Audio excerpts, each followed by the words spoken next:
මේ දවස්වල රජයේ විසින් සිදු කරගෙන යනවා රජයේ ඉඩම් හිමි ඉඩම් වල සිටින ජනතාවට සින්නක්කර අයිතිය ලබා දීම සඳහා උරුමය නැමැති ස්ථීර ඔප්පු ලබා දීමේ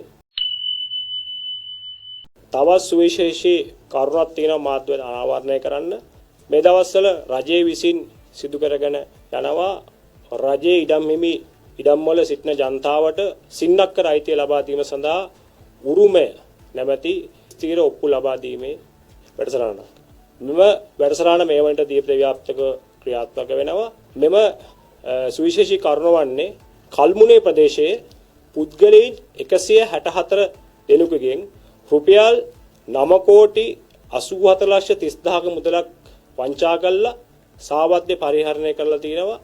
ඒ සඳහා බකමුණ ප්‍රදේශයේ පදිංචි වයස අවුරුදු 43ක් වන කාන්තාවක් සහ මහරගම් ප්‍රදේශයේ පදිංචි වයස අවුරුදු 55ක් වන පිරිම් පුද්ගලයෙක් මේ වන විට පාසල් පහක උසස් පෙළ සිසුන් 30කට අධික පිරිසක් සහභාගී වූ මෙම සම්මන්ත්‍රණය සඳහා ග්ලෝබල් ඉන්ටර්නැෂනල් කම්පැනි විධායක අධ්‍යක්ෂ හිබතුල්ලා ෆාරූක් සහ සවාහිර් තාහා යන මහත්වරුන් පූර්ණ අනුග්‍රහයට අයකත්වය ලබා දුන්නා. ප්‍රදේශයට ගිහිල්ලා කල්මුනේ ප්‍රදේශයේ ව්‍යාපාරික මහතෙකු හඳුනගන්න ඉන්න අනතුරුව එම ව්‍යාපාරික මහතාට පවසනවා ඔබට තිබෙන රජයේ ඔප්පුවට සින්නක්කර අයිතිය ලබා දෙන්න පුළුවන්. මේ සඳහා මුදලින් රුපියල් ලක්ෂ 6 බැගින් අවශ්‍යයි කියලා. ඒ අනුව මේ ව්‍යාපාරික මහතා ඌට හිතවත් තවත් ව්‍යාපාරික පිරිසක් මේ සඳහා එකතු කරගන්නවා. ඔවුන් සියලු දෙනාම 164 දෙනෙක් වෙනවා. මෙම 164 දෙනාගෙන් රුපියල් ලක්ෂ 6 බැගින් ලබා ගැනීම සිද්ධ කරනවා. ලබාගෙන මේක තවදුරටත් ඔවුන්ට විශ්වාසය ඇති කිරීම සඳහා මෙම ව්‍යාපාරික කාන්තාව මෙම පුද්ගලයන් පිරිසකින් කොටසක් රැගෙන යනවා කොළඹ ප්‍රදේශයේ තියෙන සුපිරි හෝටලයකට. රැගෙන ඇවිත් මේ සම්බන්ධව ඔප්පු ලබා දෙන බව සාකච්ඡා කරනවා. සාකච්ඡා කිරීමෙන් අනතුරුව අඳුන්වලා දෙනවා මහරගම් ප්‍රදේශයේ පදිංචි වයස අවුරුදු 55ක තවත් පිරිම් පුද්ගලයෙක්.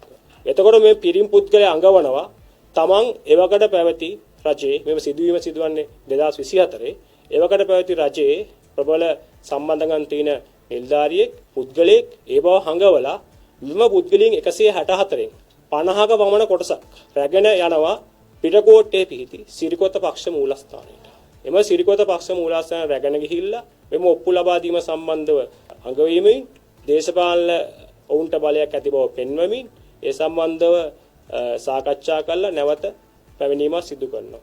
එතකොට මේ සම්බන්ධව පැමිණිලි ඉදිරිපත් වෙන්නේ අර ඉහතකී ව්‍යාපාරික මහතාගෙන් 2025 වර්ෂයේ මාර්තු මාසයේ. ඒ පැමිණිල්ල අනුව අපරාධ පරීක්ෂණ දෙපාර්තමේන්තුව දීර්ඝ වශයෙන් විමර්ශන සිදු කරා. ඒ අනුව මෙම පළවන සැකකාරිය මේ නීතිඥවරයෙකු ලෙස පෙනී සිටින සැකකාරිය 2025 8/26 වෙනි දින අත්අඩංගුවට ගන්නවා. අත්අඩංගුවටගෙන කල්මුනේ මහේස්ත්‍රාත් අධිකරණය ඉදිරිපත් කරනවා. ඉදිරිපත් කළ මේ වනිට රක්ෂිත බන්ධනාගාරගතව සිටිනවා. ඊට පසුව මෙම සිරිකොත පක්ෂ මූලස්ථානයේ පුද්ගලයන් 50ක් පමණ රැගෙන ගිය මහරගම් ප්‍රදේශයේ පදිංචි වයස අවුරුදු 55ක වන පුද්ගලයාව අත්අඩංගුවට ගන්නවා. ඊයේ දිනේදී අපරාධ පරීක්ෂණ දෙපාර්තමේන්තුව මගින් අපරාධ පරීක්ෂණ දෙපාර්තමේන්තුව මගින් අත්අඩංගුවටගෙන ඊයේ දිනේදී කල්මුනේ මහේස්ත්‍රාත් අධිකරණය ඉදිරිපත් කරනවා. ඒ අනුව ඔහුවත් රක්ෂිත බන්ධනාගාරයට යොමු කරනවා. විශේෂයෙන්ම සඳහන් කරන්න ඕනේ මේ වලට සැකකරුවන්ගේ බැංකු ගිණුම් සම්බන්ධයෙන් පරීක්ෂාවට ලක් කරනවා. එම් බැංකු ගිණුම් පරීක්ෂාවේදී මේ සැකකරුගේ මහරගම් ප්‍රදේශයේ ඊයේ දිනේ අත්අඩංගුවටගත් මහරගම් ප්‍රදේශයේ සැකකරුගේ බැංකු ගිණුම රුපියල් ලක්ෂ 20ක මුදලක් තිබෙනවා. එම ලක්ෂ 20ක මුදල අත්විඳීම සඳහාද මේ වුණට නියෝග ලබාගෙන තිනවා. මේ ආකාරයේ වංචාවන් වලට සම්බන්ධ වෙච්ච මෙයට සම්බන්ධව තවත් පුද්ගලයන් සිටනවාද යන අනාවරණය කිරීම සඳහා අපරාධ පරීක්ෂණ දෙපාර්තමේන්තුව මගින් තවදුරටත් විමර්ශන කටයුතු ක්‍රියාත්මක සිදු කරනවා.